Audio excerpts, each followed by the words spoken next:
Ladies and gentlemen, give it up for DJ, please. Superb, guys. Thank you very much. Ladies and gents, thanks so much for your patience. I know there's been a bit of waiting around, but I hope you've all enjoyed that experience of meeting Floyd Mayweather up here. And thanks to all the guys upstairs as well for being very patient. But I think we're about ready to hear from the great man. And like I said earlier, when I first got told about this planning of this event a year ago, I never thought that the guys were going to pull it off. So a huge round of applause for the gents for doing that. We're sure for them already. Spencer, Steve, Danny, well done. It's an honour to be here. My name is Pete Graves from Sky Sports, and when you get asked to interview someone like Floyd Mayweather Jr., really it's something you would never ever want to turn down. As a sports reporter, this is a very special moment for me too. But I'd like to welcome him to the stage now. The man who was named by ESPN as the greatest boxer pound for pound in the last 25 years. BoxRec named him as the greatest fighter of all time. 49 fights, 49 wins, undefeated. A 5-division world champion in 4 weight classes and an incredible 15 world titles. Ladies and gentlemen, give a huge northeastern welcome to Floyd Mayweather!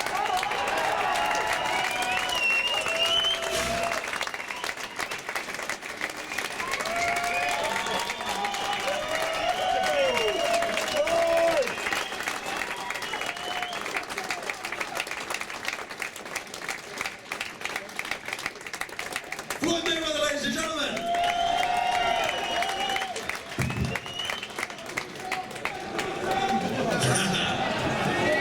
How are you doing? Let me have a drink of water first. I'll tell you what, your face must be aching from all that smiling you've just done for the past couple of hours.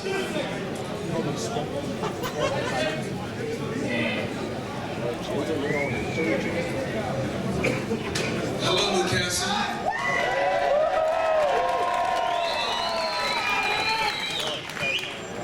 First, I want to say thank you for having me.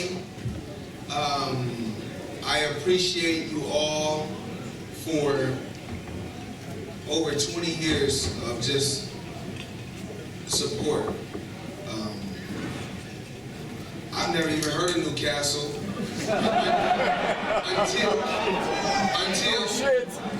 until I faced Ricky Hatton. But you know, I have fans from all walks of life, and I'm very appreciative and I'm very thankful for all my fans, because you guys keep the engine going, you guys keep the engine running. Your support is what makes me go out there and work hard. Every time I go out there and compete, I say, I can't let these fans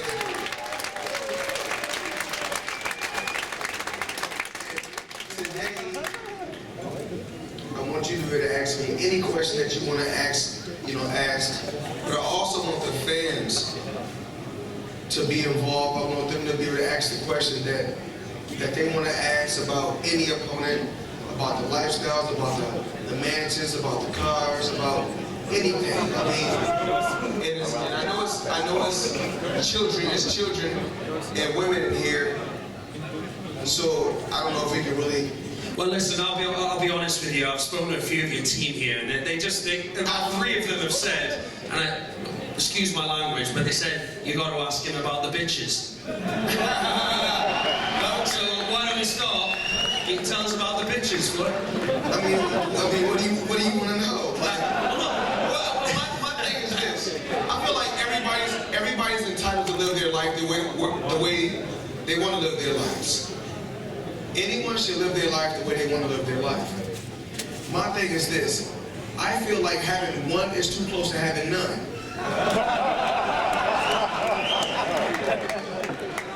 But those that are married, if that's good for you, then more power to you. I respect that. But I don't want to be judged because I I want to live my life the way I want to live my life. I just like to live free. I think there's a few Geordie brothers in here who feel the same way.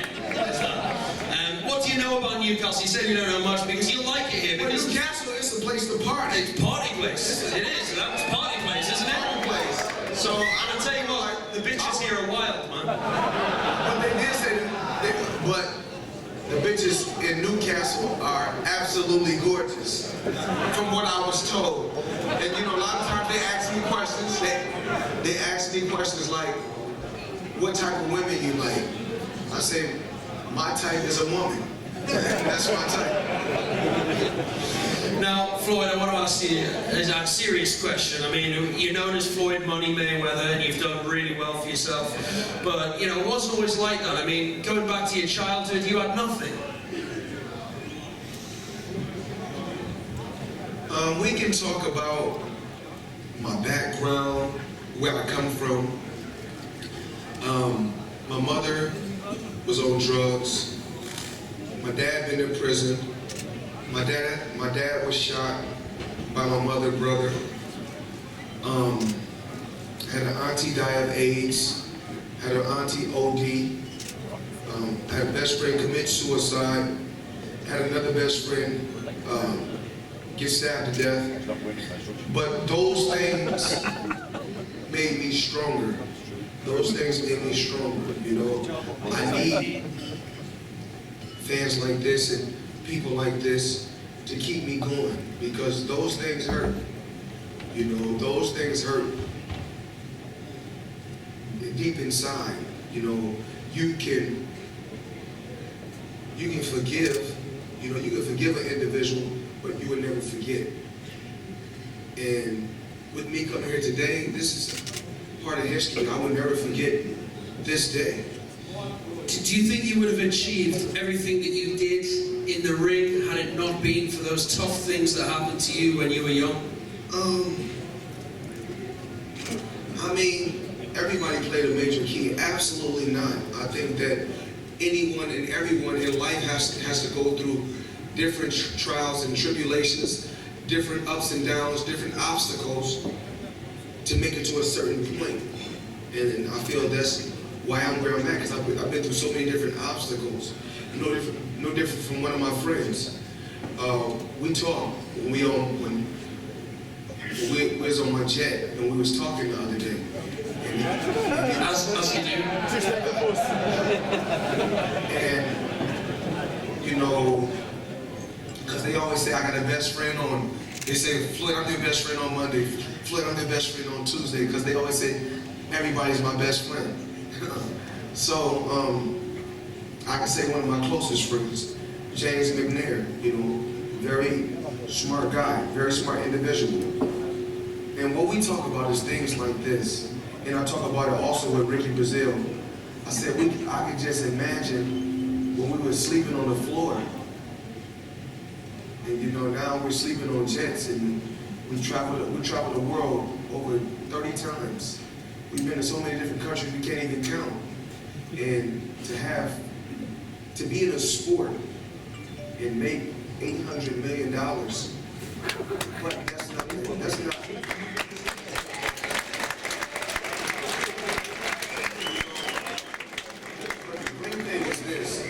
The great thing is this. I didn't want to let my fans down by this.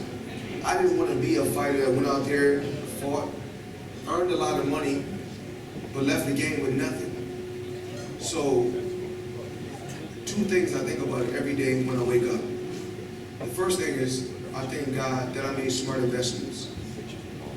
The second thing is that I was able to become a boxing promoter so that I can give back to other fighters, not just U.S. fighters, you know, fighters from all around the world.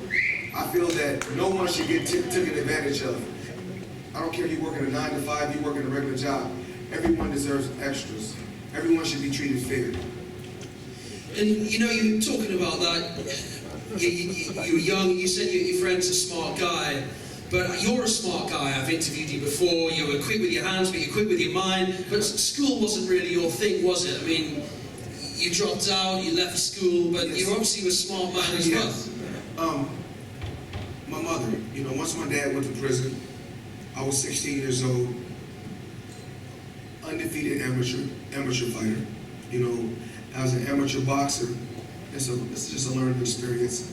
Went 84-6 as an amateur fighter. Competed in the 1996 Olympic Games. You know, a lot of times, of course I was robbed, but I'm glad that happened. Because if that didn't happen, I wouldn't be here with you guys today. Because that made me that much stronger. Yeah, if you don't know the story, obviously, Floyd went to the Olympics in, what year was it, 96, Atlanta? 1996. I went to the Olympic Games. I think first I beat Kazakhstan, then I beat Bulgaria. No, I lost to Bulgaria. Yeah, well, you didn't lose. This is the thing, Floyd got the Olympic bronze medal.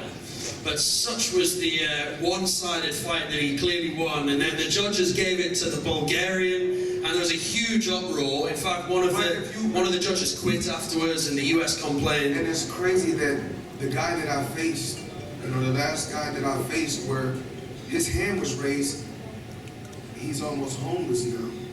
So that's crazy. You know, faith. You know, I kept believing. You know, kept working hard, kept pushing myself. But, you know, every day, you know, I get out on my knees and I just thank God for my loyal fans. I have to, because, I mean, I wouldn't have made that type of money if it wasn't for them buying those tickets and buying pay-per-view, so I'm thankful. One of the guys on our table was saying earlier, say you wake up in the morning, he was saying, you must wake up in the morning and go, get in. This is class, I'm Floyd Mayweather. When I wake up in the morning, you know, a lot of times when I wake up in the morning, I'm being honest with you guys, I don't really know what country I'm in, because we travel so much. We're always traveling so much, but I love the UK. I love the UK. And you've got a huge fan base in the UK, haven't you, as well? With me being on my tour, I always talk about the difference between the US fans and the UK fans. For instance, and this is the truth, I will always bleed the red, white, and blue. I love the US. I represented the US in the Olympic Games. But as soon as, if you look at this in boxing or any sport, your US fans will love you on Tuesday when you're winning. If you lose on Wednesday, they hate you. And then on Thursday, if you're winning, they back loving you. Whereas your UK fans, if they're with you from the beginning, they're going to be with you all the way to the end. That's because we never win anything. But y'all guys have great football teams. Yeah, well, Newcastle, you see, a lot of the Newcastle squad came here earlier. We got some Newcastle fans in. And a few of them were here. I don't know if they're still here, but they came. I would like to, I've never been to a football game. I would like to go to some. Right, well, let's do this. Let's do this. Can we make you a Newcastle supporter? A Newcastle fan?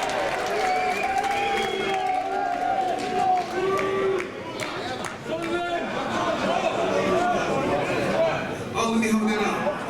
Oh, that's good. What's this? Oh, it's Scottish. Oh, it's a gift. It's a gift, Floyd. Hold on. Let's talk.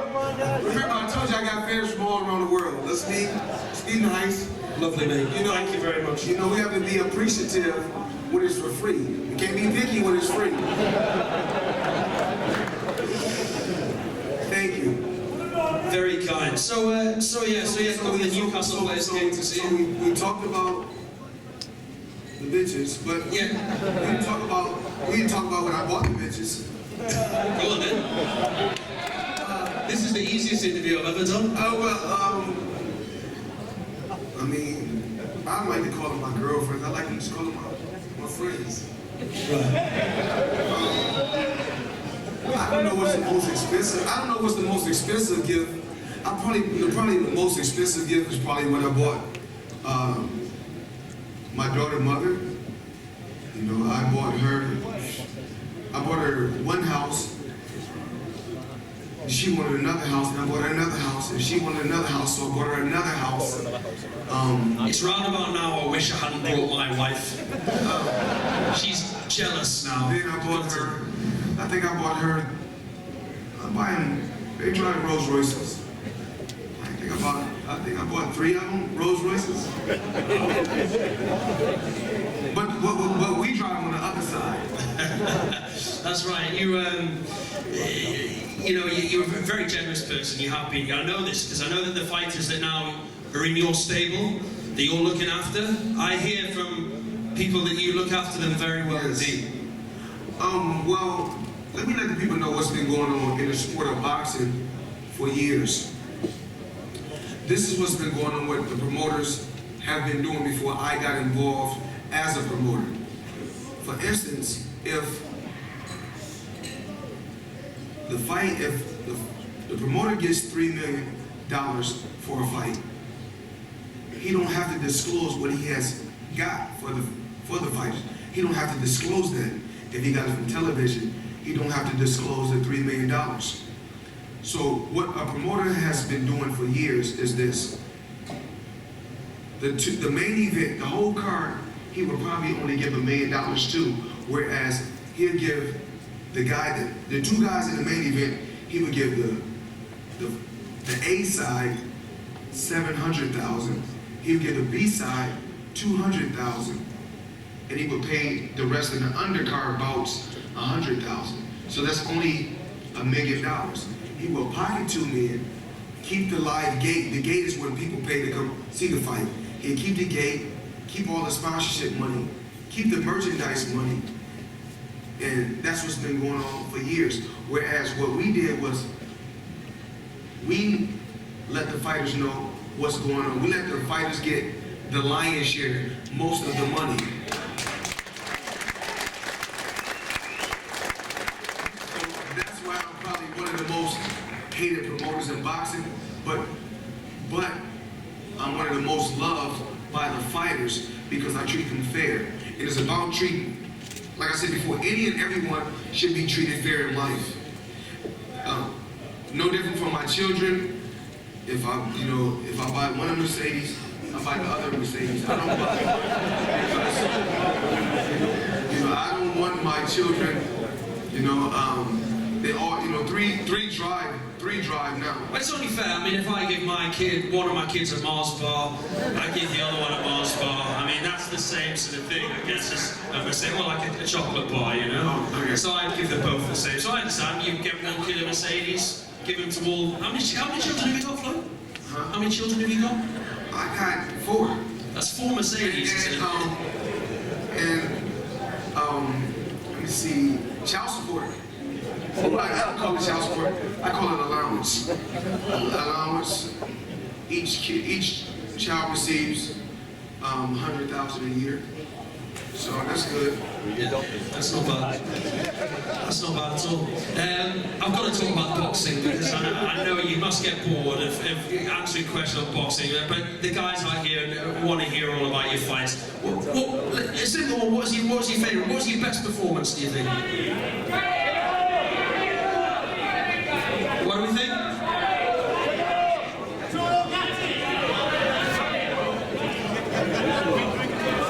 What do you think?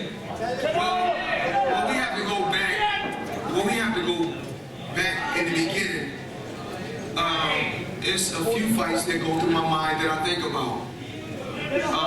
We have the Corrales fight, Arturo Gatti fight. We have Canelo fight. We have the Ricky Hatton fight. We have different fights that the fans and the people like. What I'm going to do is I'm going to put a poll. I'm going to put a poll up to find out what everyone like. Out of all the big fights.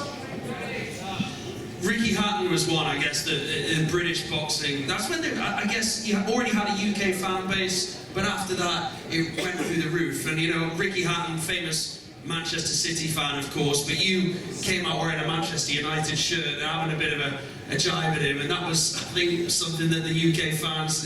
Actually, let me be honest. I didn't know what team I had on. You know, actually, I didn't know what team I had on.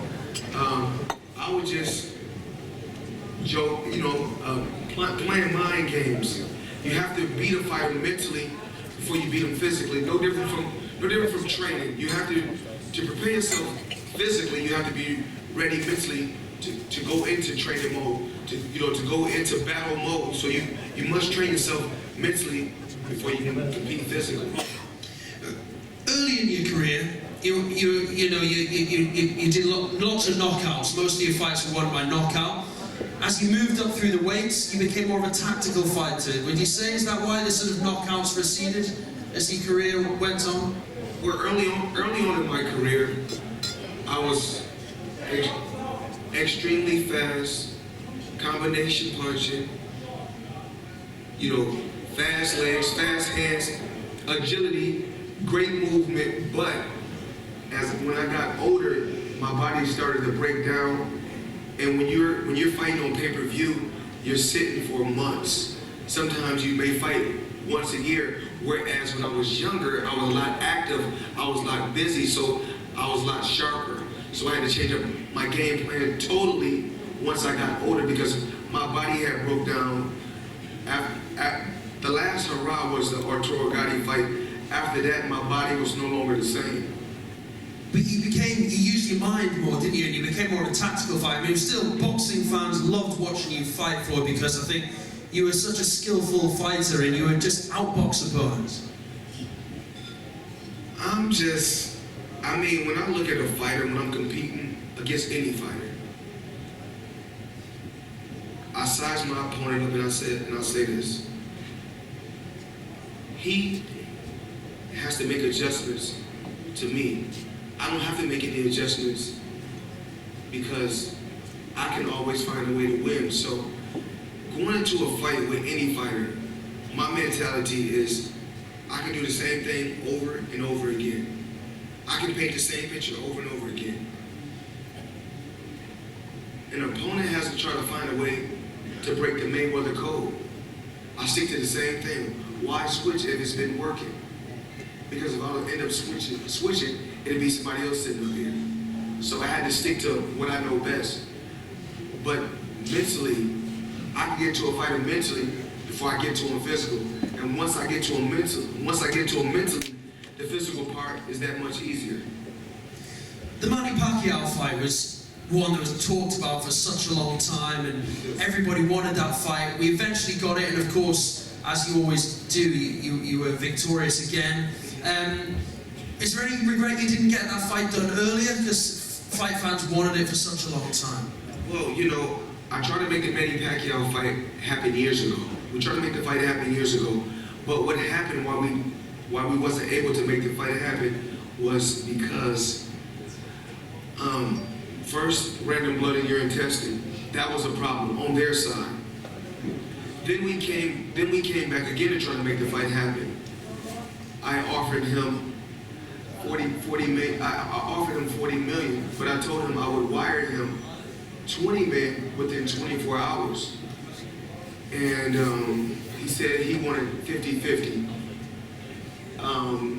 He forgot that he was the B side, and I'm the A side. So years down the line, I had 2 fights to go under my contract with Showtime, you know, the biggest contract in sports history. So I was speaking with Al Heyman. I was like, do you think we can fight? Do you think we get to fight with Manny? He said, it's gonna be tough. I said, well, I can try to make the fight happen. And I asked him, what's my number? I said, what's the number I can get? Because I know before, when we was gonna try to make the fight, my number they offered, the number I was gonna get was a guaranteed 50 million. So I said, what's my number? He said, somewhere, I said, give me a number, just throw me a number at me. He said, 80 million. I said, I really need 100. And then He was like, you know, when you work with Al Heyman, it's never a no. You know, working with Al Heyman is always a yes, no matter what. You know, when I'm like, yo, I see the new jet that I want. I said, yes, we can make it happen. So, even though Al Heyman said yes to the 100 million, but we still got to make the fight happen. So what I did was, me and James McNair went to go watch the Miami Heat play basketball. I don't know against which team, but I have a house in Miami, so we went to go watch professional basketball. We get to the arena, and I look, I said, oh shit. I said, yeah, we're gonna make this happen this time. I said, yeah. I said, he can't duck or dodge, or he can't run from me. So what I did was this. Because he was at the game as well, wasn't he? He was at the basketball game with his wife, but I wasn't gonna disrespect his wife. One thing I have to do is you have to respect the man's family. And I'm gonna respect him as a man first, but we're gonna make this fight happen. So I'm sitting like this, and then after the first quarter of the basketball game, his manager, Michael Cons, came over and said, Manny would like to take a picture with you at halftime. I said, get the fuck out of my face. And then he said, get the fuck out of my face. He said, what did I do? I said, you said you can make the fight happen. I've been calling your phone trying to make this fight happen for years. And you said you was in control of everything. I'm trying to make the fight happen. And you said you was in control. I call you and the fight still hasn't happened. I said, you full of shit, get out my face. So then, at halftime, I told my guy, I said, listen, you got the phone? He said, yeah. I said, I want you to record this so the fans around the world know that I'm not blowing smoke up everybody's ass. I'm not bullshit. I've been trying to make this fight happen. So I said, you got the camera, you got the phone ready? He said, I got the phone ready. I said, let's go. So I went over to him, I was like, I said, what's this? I said, what's this shit you telling everybody I'm scared of you? I said, I ain't fucking scared of you. But I had to make sure, I had to make sure his wife wasn't right there. So I said, come over here and talk to me. I said, here we go, fuck it up. But you know, I gotta do it with a smile, so I gotta look at his wife. When I look at his wife, I do like this. I said, no, not his wife. We talking about Pacquiao.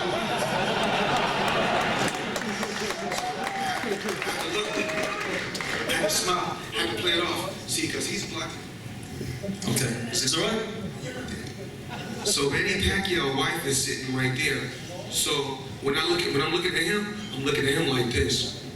But when I'm looking at his wife, I'm like this.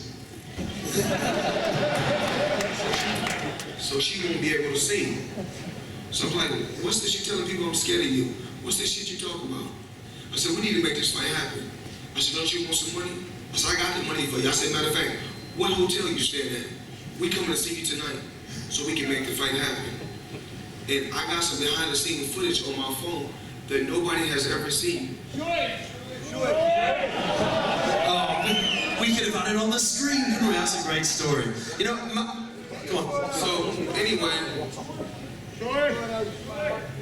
I don't know how much money Pacquiao got, but May 2nd, but that was 2015, I know that because I made the most money that night.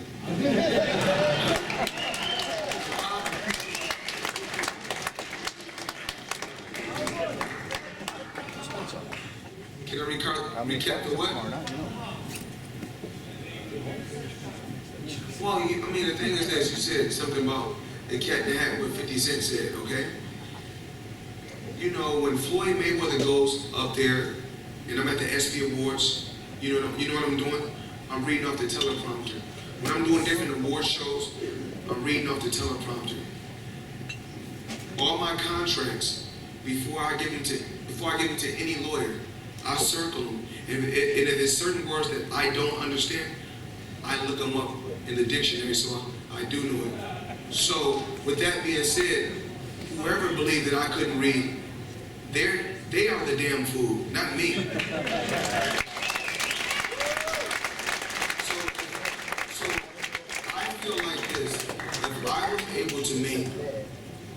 $100 million without reading, that makes my success look that much better. Good answer. Did poor Manny Pacquiao get his photo at half-time, by the way? Funny enough, Manny Pacquiao joined the queue, but the money team kicked him out because I think he came to get his photo here. No, but they need to get his photo. Well, we got plenty of photos. I mean, shit, for the video guy, we got plenty of photos when I'm reaching out and touching it. So, 49 wins, and I know that every single person in this room would want to ask the question, any chance of a number 50 and a return? We'd love to see him back in the ring, wouldn't we? You have to give me an opponent, but you can't.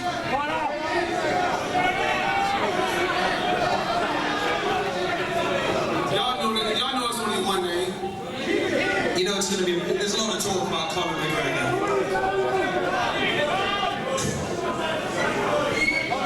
What about Conor McGregor? Absolutely. Absolutely.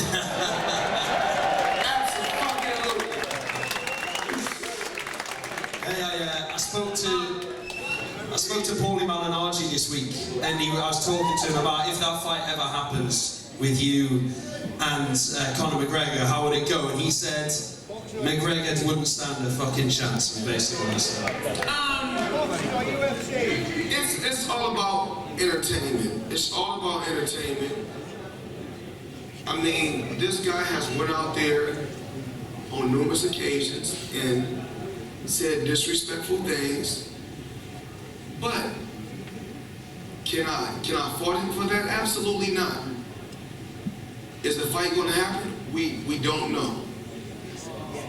But we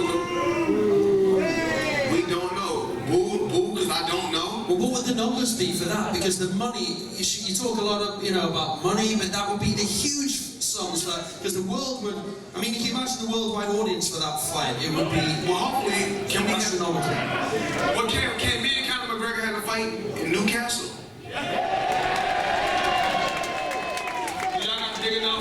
Hopefully I got a big enough football stadium. I don't think there is a big enough stadium. I need a football stadium.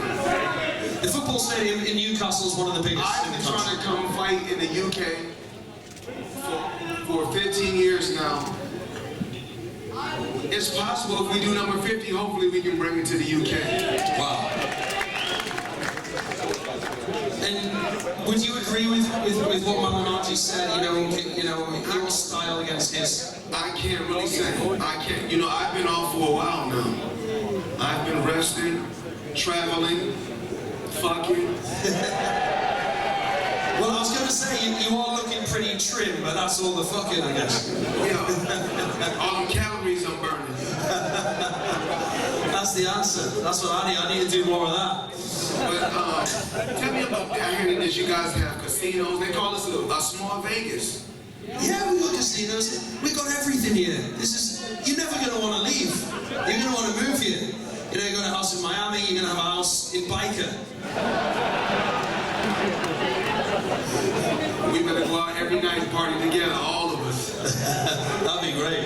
Well, we're looking forward to having a party tonight.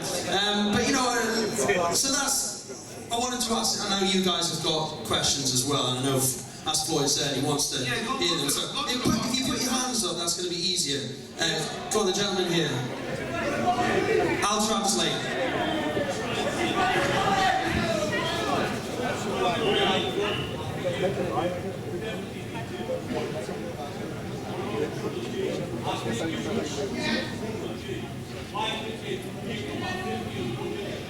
Well, at this particular time, I got out the sport of boxing because I've accomplished everything that I want to accomplish, and I made smart investments. But the Triple G cannot. I mean, I moved I went from 130 to 35 to 40 to 47 to 54. I went to 54 and I never even weighed 154. So one thing about me, even at 47, when you fight a world title fight, you must weigh a certain weight. And to fight at 160, I have to be at over 154.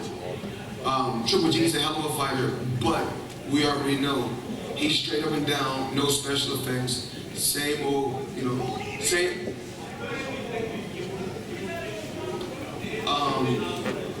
I think Triple G has to worry about Canelo Alvarez. I think that Canelo beats Triple G, and I don't think the fight goes the distance. Okay, the next question. Okay, blue shirt and white shirt.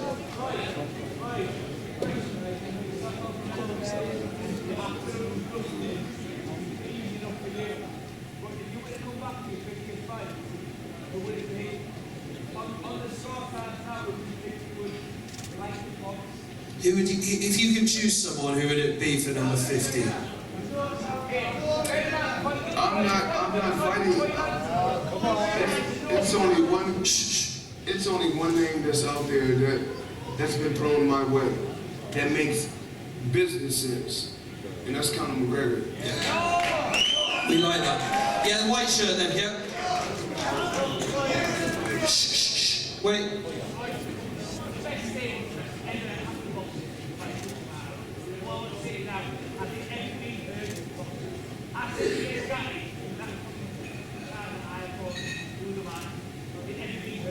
Has anyone ever hurt you in the ring? He says the best thing that ever happened to boxing was anyone hurt you. I've been hit with good shots, you know, shake. I shook it off.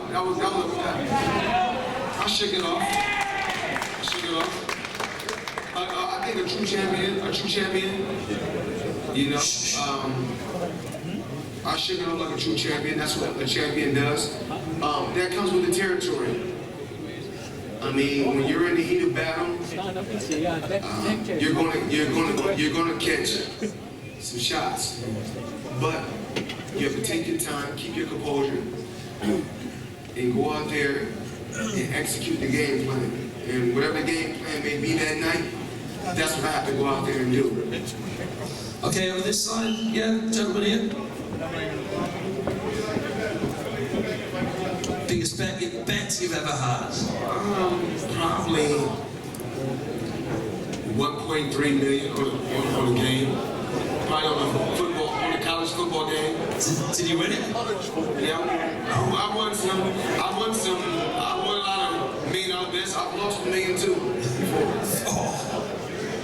Wow. Yes.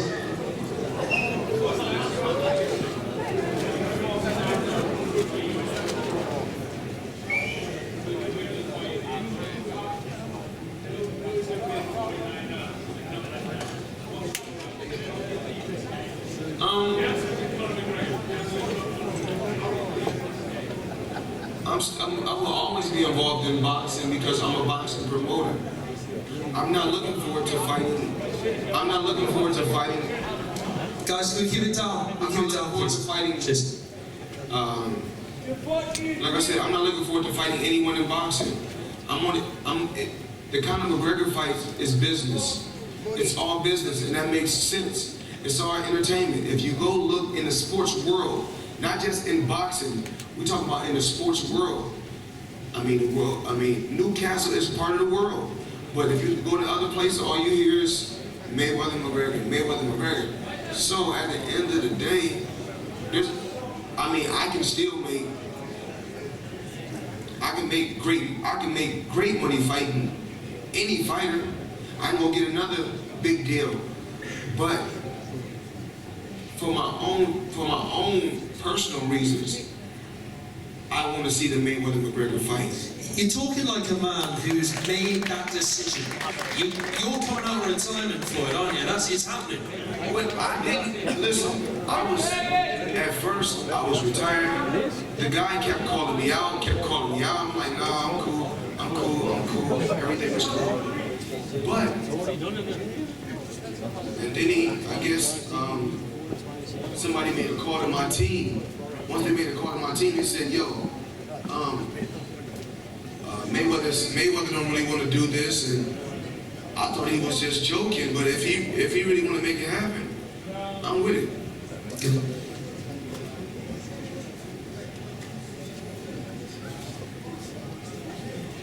We don't really know what can happen. As of right now, we have never seen McGregor lose standing up. We have never seen it. So we can never judge nobody and say what somebody can or can't do. Remember, McGregor is in his 20s. I'm in my 40s. No, McGregor uses these. So I can't knock a guy. I mean, he's the biggest guy. He's the second biggest guy in MMA because I'm the biggest guy because I'm the only thing that they talk about in MMA and in boxing. I've been on since 2015. Floyd, I can't stop looking at your wrists. What? I mean, look at this. Look at this. That is what. You like your watches, man? Is that right? You're a watches. How many watches have you got? I'm 50. 50? I'm 50. I imagine you have 5,000 of them or something. No, about 50. So is that your favourite at the moment? What is it? Actually, it's my cheapest watch. There's about a zillion diamonds on that. Well, you know, you guys are more, you know, over in the UK, you guys are more settled. You know, in the US, we flashy, flamboyant. You know? Yeah. How much was it, says the lady? I got so many watches, I don't know, I just get it and say, give it to me. Telling you.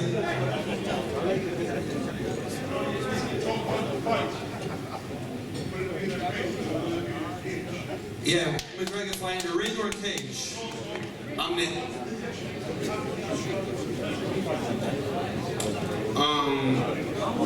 With anything in boxing, I'm the A side because I didn't ask to fight Conor McGregor. He asked to fight me. Keep asking, keep asking. So with that being said, I'm the A side, so things have to go my way.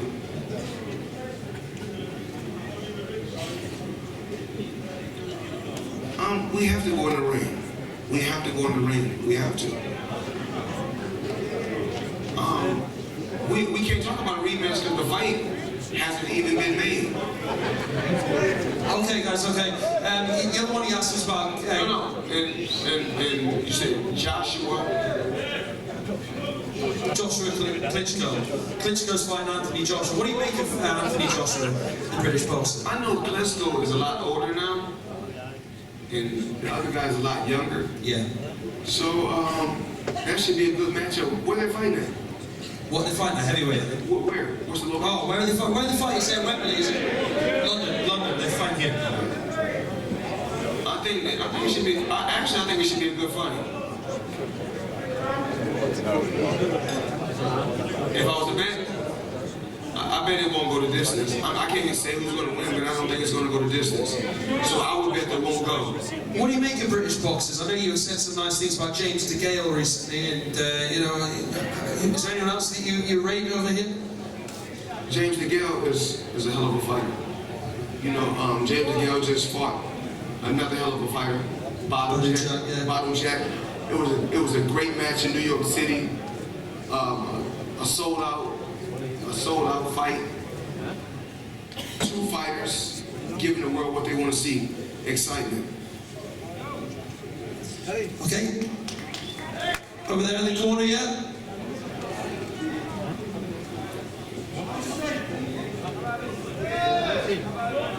Say again?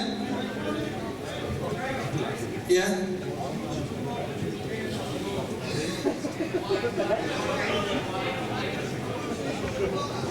Oh, how much is McGregor like trying to stop the fight? You mean? Oh, Taylor White. Well, we have to realize this. Dana White does not own the UFC. So let me let everybody know this. Dana White does not own the UFC. Dana White has never owned the UFC. Floyd Mayweather owns Mayweather Promotions. Floyd Mayweather is his own boss. So if Dana White has a boss, and McGregor boss is Dana White, I mean, it's a chain of command. It has to go through more than one person for this fight to happen. Okay, I wanted to ask you about your promoting and your fighters. Badu Jack, you've mentioned. Also the young fighter that you've got on your card as well. Javanta Davis, young boxer as well. You got some exciting fighters. I took a kid that was from the Baltimore streets, living in an orphanage, living in a foster home. Never met his father. Mother was on drugs. No different from me. Actually, he come from a rougher background than I come from. I took a kid with 10 fights. Nobody never seen him on TV at all. I put him on television for 6 straight fights. Put him in a world title fight. He's world champion now, and he's making 6 figures on his way to 7-figure paydays. Well done. Guys, I think we know we can talk all night. I'm going to take one final question from upstairs. Yeah, in the grey jacket. Make it a good one, it's the last one. The guy with the beard.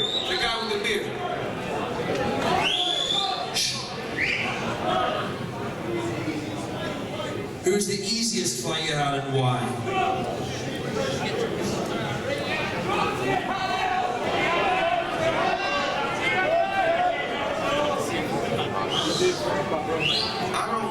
I don't really want to talk bad about.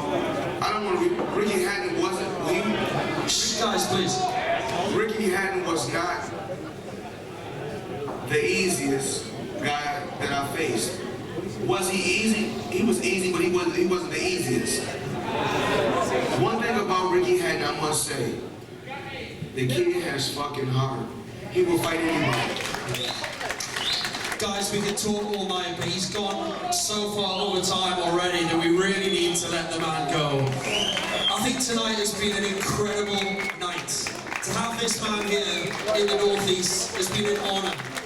Ladies and gentlemen, please give it up for the brilliant Floyd Mayweather.